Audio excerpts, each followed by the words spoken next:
안녕하세요. 월요일 더 바이블에 나오신 빛의 성도님들, 한 주의 시작 더 바이블과 함께 더 바이블 할 수 있어서 참 감사하고요. 오늘 저와 함께 기도하고 더 바이블 속으로 들어가 보도록 하겠습니다. 하나님 감사합니다. 한 주의 시작을 하나님의 말씀, 곧 하나님과 함께 시작할 수 있게 도와주셔서 감사를 드립니다. 이 바이블을 공부했다는 것에 의미를 두는 우리가 아니라 이 성경을 통해 하나님을 더 만날 수 있음으로 인해서, 하나님을 더 알 수 있음으로 인해서, 또 하나님께 더 순종함으로 하나님을 더 경험할 수 있음으로 인해서 감사할 줄 아는, 기뻐할 줄 아는 우리 성도들 될 수 있게 도와주십시오. 예수님의 이름으로 기도합니다. 아멘. 네, 지난 두 주 더 바이블 우리가 새로운 모습으로 시작을 해봤는데요. 두 주 동안 한번 새로운 방식으로 공부를 하다 보니까 이런저런 애로사항들이 있고 또 우리 성도님들이 요청하시는 그런 사항들도 좀 있어서 그런 것들을 좀 종합해서 더 바이블의 진행 방식을 조금씩 변경도 하기도 하고 개선을 하기도 하고 또 더 나은 모습으로 나아가기 위해서 우리 목회자들이 함께 애써 보려고 하는데요. 오늘부터는 여러분들한테 개인적으로 성경 공부하십시오라고 맡겨놓기보다는 우리 목회자들과 함께 성경에 써가고 또 성경에 도형도 그려보고 또 질문도 적어보고 그렇게 하면서 여러분들이 성경을 보는 눈을 훨씬 더 키워줄 수 있는 더 구체적인 방법으로 한번 말씀을 공부해 보려고 해요. 그래서 여러분들이 한번 그렇게 또 따라와 보시면서 저에게도 또 우리 강 목사님에게 또 김현준 전도사님에게 또 피드백을 계속해서 주시면 우리가 함께 성경을 더 공부할 수 있는, 더 파고 들어갈 수 있는 그런 기회가 되지 않을까 싶은 생각이 드는데요. 여러분들 이 유튜브 창에다가 댓글로 여러분들 피드백을 남겨주셔도 되고요. 또 질문을 남겨주셔도 되고요. 또 더 나아가서 우리 목회자들에게 카톡으로 또 주일날 또 다른 평일에 만나서 교제하는 가운데서도 계속해서 피드백을 주신다면 우리가 함께 성경을 공부하는 일을 훨씬 더 잘해 나갈 수 있는 기틀을 닦아낼 수 있지 않을까 생각을 해봅니다. 그래서 오늘은 여러분 성경책 펼치시고요. 또 여러분 아이패드에 이 템플릿 다운받으신 분들은 펼쳐 놓으시고 볼펜 드시고 연필 드시고 형광펜도 드시고 함께 제가 말씀드리는 곳에 줄 쳐가면서 또 글도 써가면서 함께 공부를 해보려고 합니다. 오늘은 로마서 11장 11절에서 24절까지 말씀인데요. 같이 한번 살펴보도록 하겠습니다. 11절입니다. 그러면 내가 묻습니다. 이스라엘이 걸려 넘어져서 완전히 쓰러져 망하게끔 되었습니까? 그럴 수 없습니다. 여러분 여기다가 한번 네모 박스를 쳐보시기 바랍니다. 그럴 수 없습니다. 그리고 형광펜 있으신 분들 형광펜으로 그럴 수 없습니다에 한번 줄을 쳐보셨으면 좋겠어요. 그들의 허물 때문에 구원이 이방 사람에게 이르렀는데 이것은 이스라엘에게 질투하는 마음이 일어나게 하려는 것입니다. 네, 로마서 9장에서 12장까지, 11장까지는 이스라엘에 대한 하나님의 언약입니다. 언약을 다루고 있는 내용이에요. 그러니까 하나님께서 이스라엘 백성을 구원하시겠다. 이스라엘 백성을 모든 민족의 복의 근원이 되게 하시겠다. 아브라함에게 약속을 하셨는데 이 약속은, 이 언약은 이제 완전히 깨어진 것입니까? 지금 바울이 묻고 있는 거예요. 이것은 rhetorical question이라고 하죠. 굳이 대답이 필요 없는, 이미 모두가 다 알고 있는. 바울이 무엇이라고 대답합니까? 그럴 수 없습니다. 하나님의 언약, 하나님의 약속은 끊어지지 않는다는 거예요. 하나님께서 이스라엘 백성을 축복하기로 마음먹으셨고 이스라엘을 통해서 이방 모든 민족에게 복이 되게 하리라 하나님이 이미 약속하셨기 때문에 그 약속은 끊어지지도 사라지지도 변경되지도 않는다는 거예요. 그러면 왜 지금 이스라엘이 이렇게 복음을 받아들이지 않고 예수님을 인정하지 않느냐? 그 이유는 뭘까? 그들의 허물 때문에, 그러니까 이 허물을 다른 말로 하자면 이렇게 화살표 해놓으시고 그들의 불신앙이라고 적어보시면 좋을 것 같아요. 그들의 불신앙 때문에 마땅히 이스라엘 민족에게 먼저 임해야 될 구원, 여기 구원에다가도 한번 형광펜 칠해보시고요. 누구에게 먼저 이르렀냐? 이스라엘이 먼저 받아야 되는 구원의 복인데 그 구원의 복이 이방 사람에게 먼저 이르게 된 겁니다. 왜요?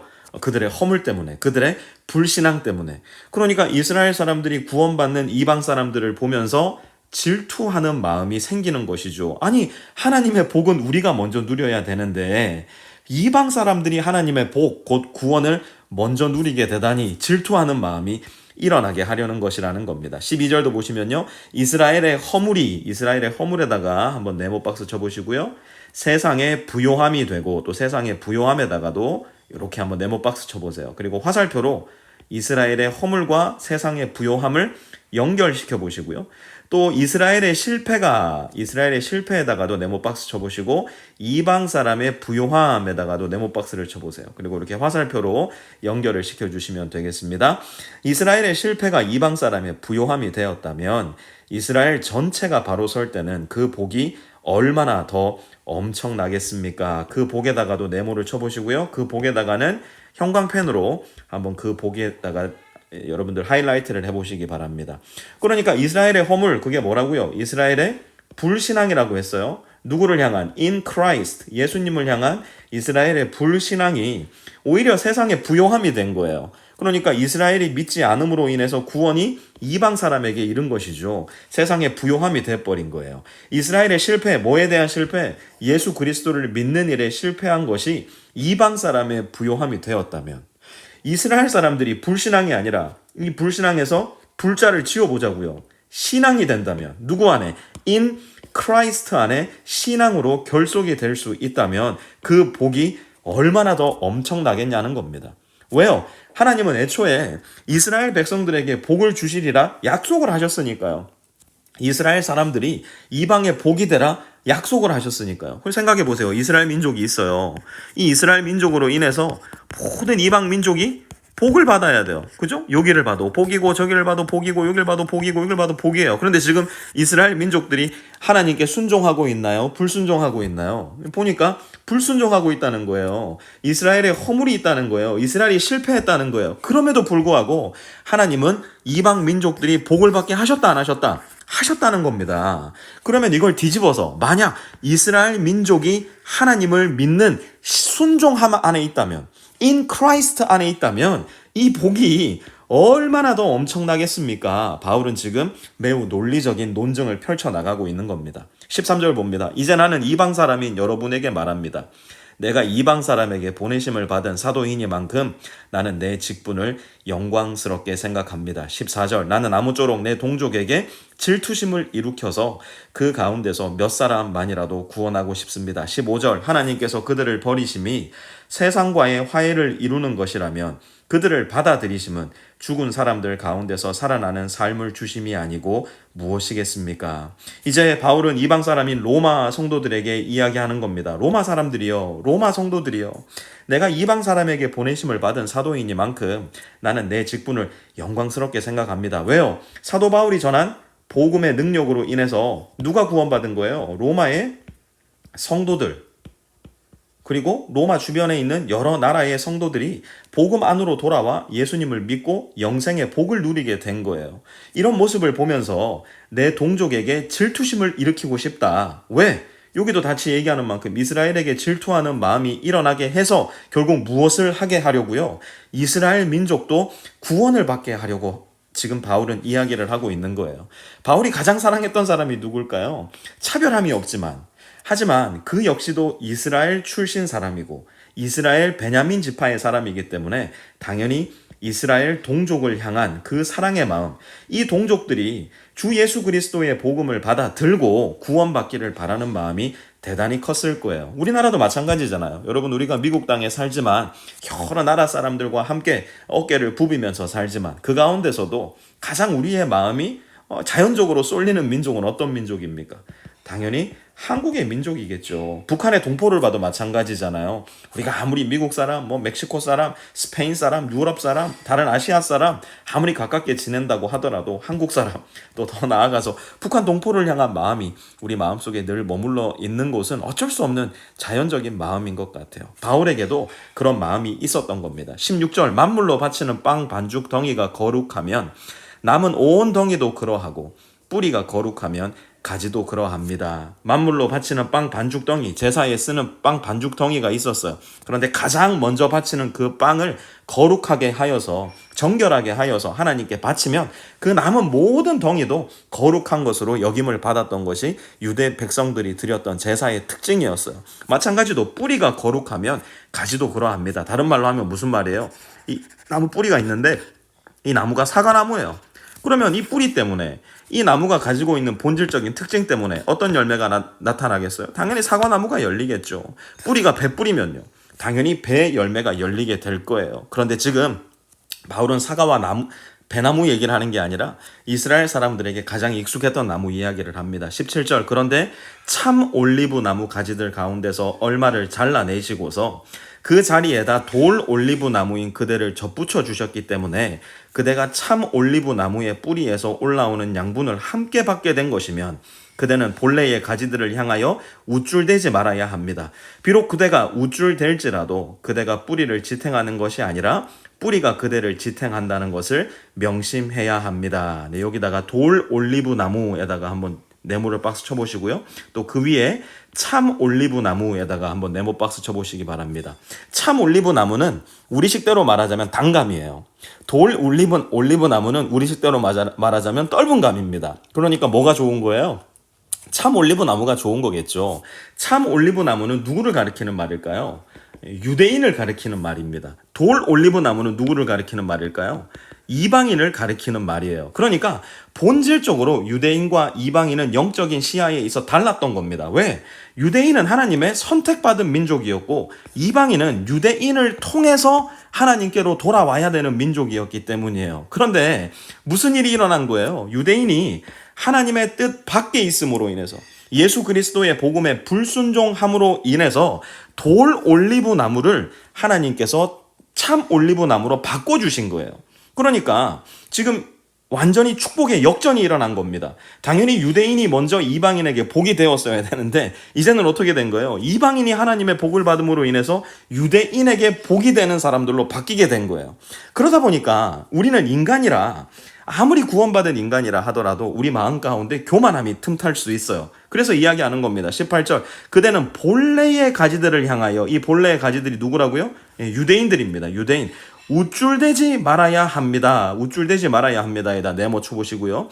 비록 그대가 우쭐댈지라도 그대가 뿌리를 지탱하는 것이 아니라 뿌리가 그대를 지탱한다. 여기다가 네모 쳐보시고 하이라이트 해보시기 바랍니다. 이 뿌리는 결국 무엇입니까? 참 올리브 나무를 참 올리브 나무 되게 하는 그 뿌리는 무엇이에요? 하나님의 은혜입니다. 하나님의 강권하심이에요. 하나님의 섭리이고요. 하나님의 능력입니다. 그리고 더 나아가 하나님의 사랑이 돌 올리브 나무, 참 올리브 나무를 지탱하는 뿌리의 역할을 한다는 거예요. 그러니 당연히 우리는 우쭐대지 말아야죠. 우리도 유대인이 아니라 이방인이거든요. 이방인이 예수 그리스도의 은혜로 말미암아, 강권하심으로 말미암아, 섭리로 말미암아, 능력으로 말미암아, 사랑으로 말미암아 이제 우리가 뭐가 됐다고요? 참 올리브 나무가 된 거예요. 그러니 우리가 예수님을 믿지 않는 다른 민족들을 보면서, 다른 친구들을 보면서, 가족들을 보면서 해야 될 일은 무엇이에요?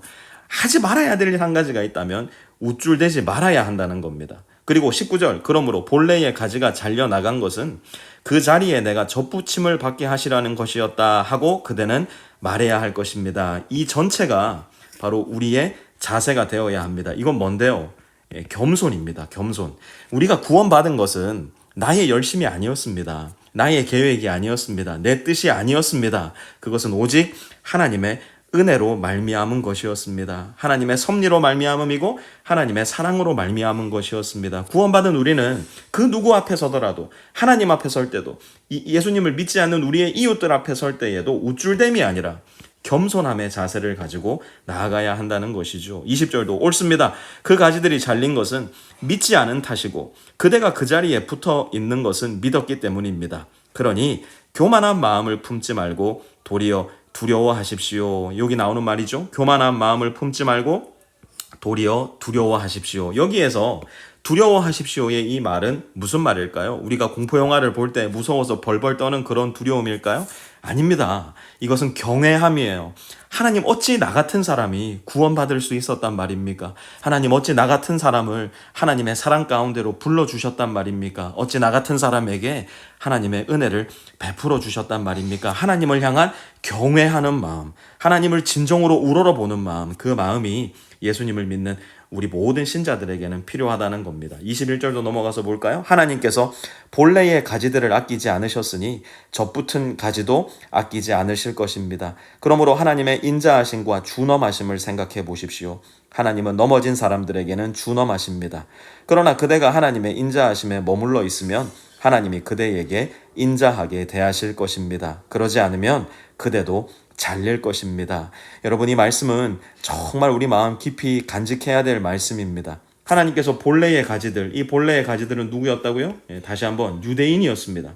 이 유대인들을 아끼지 않으셨다는 말씀은 이들을 다 내치셨다는 이야기가 아니에요. 하나님의 크신 섭리 안에서, 하나님의 크신 역사 가운데서 당분간 유대인들의 구원을 이방인들에게로 확대시켰다는 이야기입니다. 하나님은 반드시 하나님의 뜻하신 그때에 유대인들을 구원하시는 그날을 맞이하실 거예요. 그리고 이미 유대인들이 하나님께로 돌아오는 모습을 우리는 역사 가운데서 많이 볼 수 있는 상황 가운데 살아갑니다. 하지만 이 모든 역사의 흔적들을 보면서 우리가 반드시 생각해야 될 것, 젖붙은 가지인 우리를 아끼지 않으실 수 있다는 이야기예요. 다시 한번, 이것은 우리를 내버리신다는 이야기가 아닙니다. 우리가 만약 하나님을 떠난다면, 우리가 만약 하나님을 믿지 않는다면 로마서 1장에서 말씀하고 계신 것대로 그대로 내버려 두시는 때가 있다는 것이에요. 그것은 우리 신자들의 세상에서도 마찬가지입니다. 우리가 열심히 교회 다니는 것 같고, 우리가 열심히 성경 읽는 것 같고, 우리가 뭔가 종교 생활은 열심히 하는 것 같은데 정작 우리 마음속에 우리의 뿌리가 여전히 변화되지 않고 여전히 우리의 겉모습만으로 계속해 나가는 신앙생활, 종교생활을 해나가고 있다면 우리는 하나님의 준엄하심을 생각해 보아야 합니다. 하나님의 준엄하심은 어떤 준엄하심입니까? 하나님의 은혜의 때가 다 지나고 나면, 하나님의 사랑의 시기가 다 지나고 나면, 하나님께서 우리의 마음문을 두드리는 시기가 다 지나고 나면, 그럼에도 불구하고 우리가 하나님을 향해 마음을 열지 않으신다면, 그렇다면 우리도 잘릴 수 있다는 것, 하나님의 기다리시는 그 시기가, 하나님의 인내하시는 그 시기가 끝나는 때가 반드시 온다는 것입니다. 그러니 아직도 하나님께서 우리에게 믿음이라는 기회를 주시는 그때 우리는 오늘 마음의 결단을 내려야 돼요. 하나님의 뜻 가운데 살겠습니다. 하나님의 말씀대로 살겠습니다. 좁은 문을 통과하며 살아가겠습니다. 우리의 마음속에 날마다 하나님의 말씀이 추동하시는 결단이 있어야 된다는 겁니다. 23절도 보면요. 그러나 믿지 않았던 탓으로 잘려나갔던 가지들이 믿게 되면 그 가지들도 젖붙임을 받게 될 것입니다. 하나님께서는 그들을 다시 젖붙이실 수 있습니다. 그대가 본래의 돌 올리브 나무에서 잘려서 그 본성을 거슬러 참 올리브 나무에 젖붙임을 받았다면 본래 붙어있던 이 가지들이 제 나무에 다시 젖붙임을 받는 것이야 얼마나 더 쉬운 일이겠습니까? 아멘. 다시 한번 바울은 반복해서 이야기합니다. 원래 하나님의 은혜의 나무에 붙어 있었던 가지들은 어떤 가지들이라고요? 이 모든 가지들은 사실 유대인들이었어요. 유대인들이 하나님의 아름다운 열매였어요. 그런데 유대인들의 불순종으로 말미암아 이 가지에 젖붙임을 누가 당했다고요? 이방인, 곧 저와 여러분을 포함하는 유대인 밖의 모든 민족들이 은혜의 나무에 젖붙임을 받고 그래서 성령의 열매를 맺어낼 수 있게 된 겁니다. 그런데 이 유대인들이 다시 하나님께로 돌아오기만 한다면, 다시 믿음 안에 젖붙임을 받기만 한다면 얼마나 이 일이 더 쉬운 일이겠냐 이야기하고 있는 겁니다. 이 이야기는 무슨 이야기일까요? 우리 모든 사람들에게는 하나님께서 기회를 주신다는 거예요. 저는 이걸 second chance라고 이야기하고 싶어요. 하나님은 언제나 우리에게 인자와 긍휼로 새로운 기회를 주시는 분입니다. 과연 우리한테만 그럴까요? 아니에요. 여러분의 가족, 여러분의 친구, 특별히 여러분 마음 가운데 저 사람은 절대로 예수님을 믿을 수 없을 거야 라고 생각하는 그 사람에게조차도 하나님은 다시 젖붙임의 기회를 주십니다. 그래서 오늘 이 말씀을 마무리하면서 여러분에게 권면드리고 싶은 기도는 이거예요. 하나님, 먼저 내가 하나님의 은혜의 나무에 항상 붙어있는 사람 되게 하여 주십시오.